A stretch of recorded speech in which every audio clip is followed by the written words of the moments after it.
rolling. I'm Jenny. Christian. You guys know this. This is a recap of our partnering workshop at Lindy St. Louis.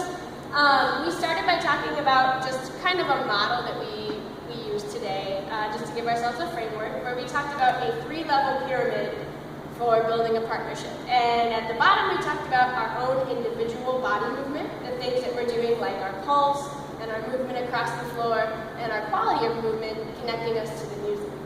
On top of that, we talked about kind of our physical connection points, the way we are, like the places we're actually touching with our partner in order to communicate. And then at the 3rd level, the top level, we kind of talked about making the dance a conversation and the points at which we kind of insert our own voices and our own ideas and really make it an interaction. Most of our focus was on those first two, our body movement and then a little bit on our connection points. So we talked a lot about what we feel is a real foundation of your partnership, which is, again, your own movement. And we talked a lot about pulsing, right? We spent a lot of time focusing and emphasizing the pulse. Yep, and we talked about imagining a down, down, down, down, and you can use the thought of an exercise ball behind you if that helps you think about it. We then took this and added in some movements, so we did a rock, step, triple, rock, step, triple. So even though we're doing a horizontal movement now, our focus is still on our downward pulse. Yep, and we're just verbalizing the footwork, but what we wanted you to really think about is the underlying pulse, the underlying feeling, which we can verbalize as bong, bong, bong, bong, or bounce, bounce, bounce, bounce, and that's present,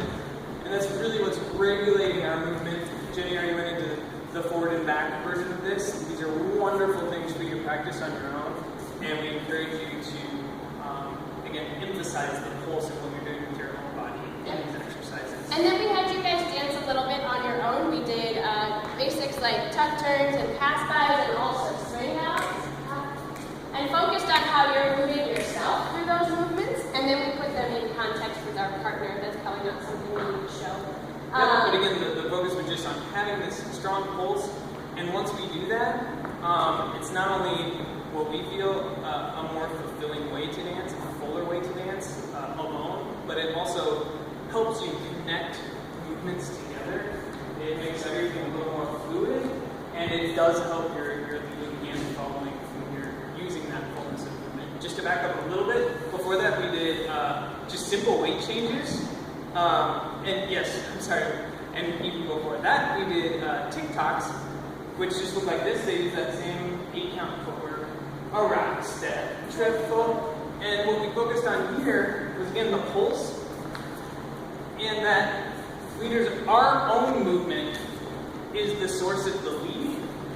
Our arm is a connection point, but in this case, it's almost like a bar across my follow's back, and it's nothing that I'm doing specifically with my arm, but it's what I'm doing with my body, how I'm moving. That's really the source of the lead. Yep, and then we did just jockeying. We did pulses, so bounce, bounce, bounce, bounce, bounce, bounce, bounce, bounce. We talked about, even with simple weight shifts, using that in-between moment to allow the followers to get a sense of what's going on.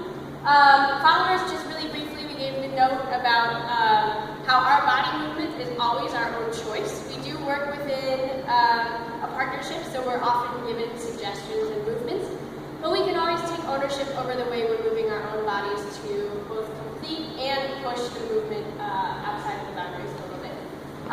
We worked on a couple patterns at the end that we used to kind of talk about some of our physical connection points. The first one was a pass by half turn, like this. This is our regular 6-count pass by, which you're very familiar with. 3, 4, 5, 6. We changed it then to look like this.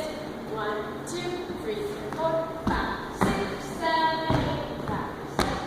A couple things we talked about were activating our body in a way that fits with the quality of movement that we want. So when we want to do a sharper, poppier turn, we want to have higher tone in our arms and our bodies, and especially for leaders, you want to model that movement or do it with your own body in order to communicate it to your followers. So one more time. Yep, so I'm really activating. I'm taking all of my upper body with me as I lunge into that step, and then I'm sending everything in the opposite direction, okay, to lead this turn.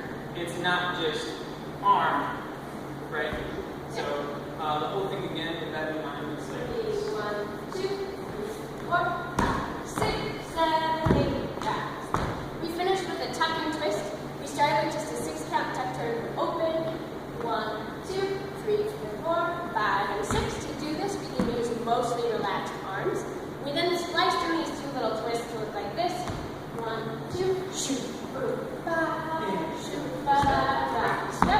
makes it a beat count. So if we count it, 1, 2, 3, 4, 5, 6, 7, and 8, rocks.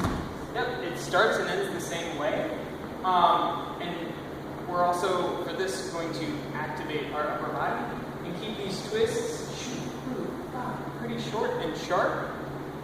And our own body movement is part of that. Okay? It's not just the arms. So we just wanted to give you a chance to think on top of your own body movement how you're allowing your communication to take place. And for us, it was activating these arms to add those kind of short, sharp twists into the tongue turn. Yep, and for followers, we talked about there are different ways to respond to tone. One is that we can keep a matched tone all through our body. So I can kind of boom, boom, boom, everything together. I can also match the tone in my upper body and then let my hips release to help me create that rotation. 1, 2, shoot, boom, ba, shoot, ba, da, da. So there are different ways of responding to tone changes that you can experiment with. Yeah, I think that captures at least a quick demo of everything. You all did a great job today. Go for it. Thanks. Conquer. Yeah. Woo!